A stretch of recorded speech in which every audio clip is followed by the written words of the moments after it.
Good evening, ma'am. I am Jeric Arinas. My report is all about compilation of CE laws, contracts, and specifications. Presidential Decree 1096, also known as the National Building Code of the Philippines, is a law that governs the construction, design, and occupancy of buildings and structures in the Philippines. It was promulgated on February 19, 1997 during the presidency of Ferdinand Marcos. The National Building Code of the Philippines provides comprehensive guidelines and regulation for the planning, design, construction, and use of buildings and structures to ensure public safety, health, and welfare.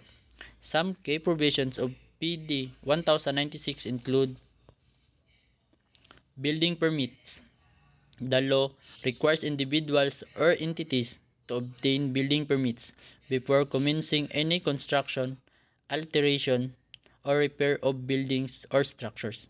The permit is obtained from the local government unit where the project is located and ensures compliance with building code requirements. Building classification and occupancy. PD 1096 classifies buildings based on their use, occupancy, and hazard potential.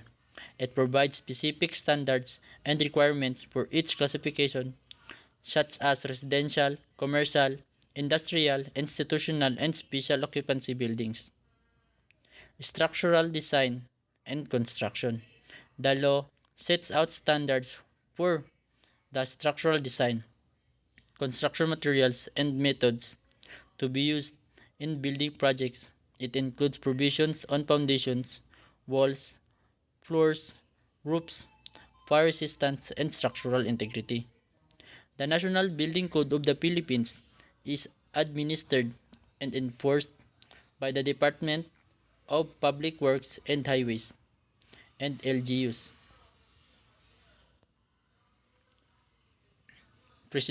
Presidential Decree 1185, also known as the Fire Code of the Philippines, is a law that focuses on fire prevention and suppression measures in the Philippines. It was promulgated on July 11, 1977 during the presidency of Ferdinand Marcos.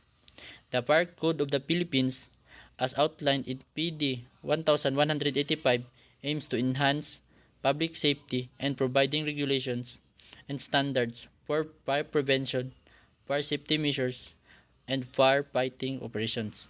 Some key provisions of PD 1185 include fire prevention. The law outlines measures to prevent fires, including requirements for fire safety in buildings and structures, fire protection systems, fire exits, fire alarms, fire drills, and the storage and handling of flammable and hazardous materials, fire safety inspection and certification. PD 1185 mandates regular fire safety inspections conducted by the Bureau of Fire Protection to ensure compliance with fire safety standards. It also establishes the certification process for fire safety compliance for certain buildings and facilities. Fire suppression and firefighting. The law defines the roles and responsibilities of the BFP in fire suppression and firefighting operations. It provides guidelines on the organization and training of firefighters, the establishment of fire stations, fire investigations, and fire coordination of firefighting efforts. Fire Safety Education PD 1185 emphasizes the importance of fire safety education and awareness. It promotes public education campaigns, fire safety training programs, and the inclusion of fire safety education in schools and other institutions. Penalties and enforcement. The law established penalties for violations of the fire code, ranging from fines to imprisonment depending on the severity of the offense. It empowers the BFP to enforce the provisions of the code and take appropriate actions against violators. Fire and life safety. PD 1096 emphasizes fire and life safety measurements in buildings. It covers fire protection systems, emergency exits, fire escapes, fire resistant materials, electrical safety, and other related provisions to, to mitigate fire hazards and ensure the safety of occupants. Accessibility and universal design. The law promotes accessibility for persons with disabilities by requiring buildings to have appropriate facilities and features such as ramps, elevators, accessible parking spaces, and signage in compliance with accessibility standards. Zoning and land use. PD 1096 incorporates zoning and land use regulations to ensure proper spatial planning and development. It includes provision on setbacks, height restrictions, land subdivisions, and other regulations related to the land use and urban planning. Presidential Decree 856, also known as the Code Sanitation of the Philippines, is a law that focuses on promoting and ensuring public safety, public health, and sanitation in the country. It was promulgated on December 26, 1975, during the presidency of Ferdinand Marcos. The Code of Sanitation of the Philippines, as outlined in PD 856, aims to safeguard public health by establishing standards and regulations for sanitation practices, disease prevention, and regulations for sanitation and practices, disease prevention, and environmental health. Some key provisions of PD 856 include general sanitation requirements. The law sets out general sanitation requirements for various establishments such as food establishments, public markets, schools, hospitals, hotels, factories, and residential areas. It covers aspects like cleanliness, waste disposal, ventilation, lighting, and pest control. Water supply and quality. PD 856 establishes standards for the provision and quality of water supply. It includes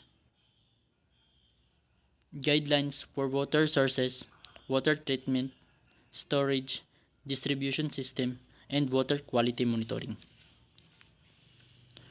Food safety and hygiene. The law emphasizes food safety and hygiene practices to prevent foodborne illness.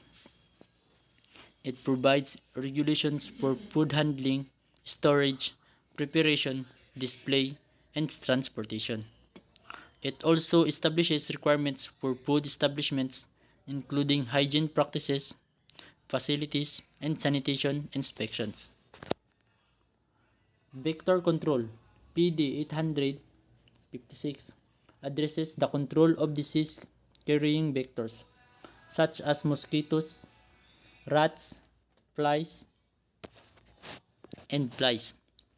The outlines measures for vector control, including proper waste management, insect and rodent control, and breeding site elimination.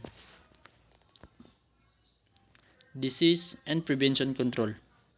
The law focuses on preventing the spread of communicable diseases.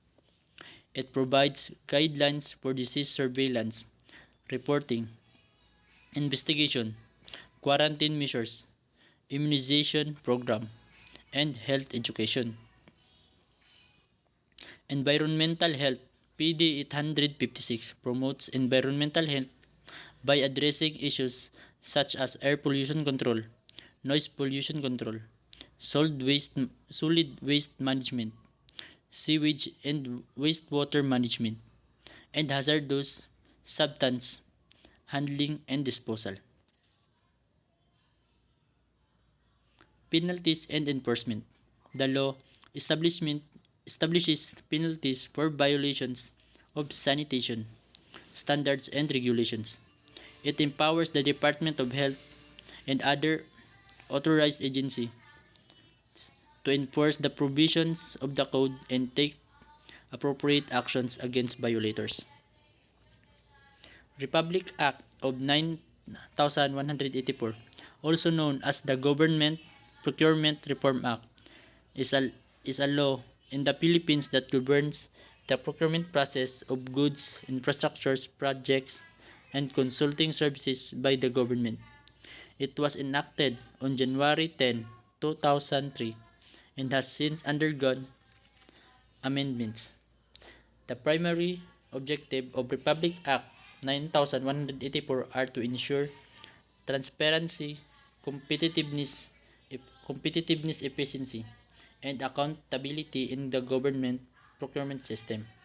It aims to promote fair competition among suppliers and contractors, prevent corruption and favoritism, and achieve the best value for money in government procurements. That's all. Thank you.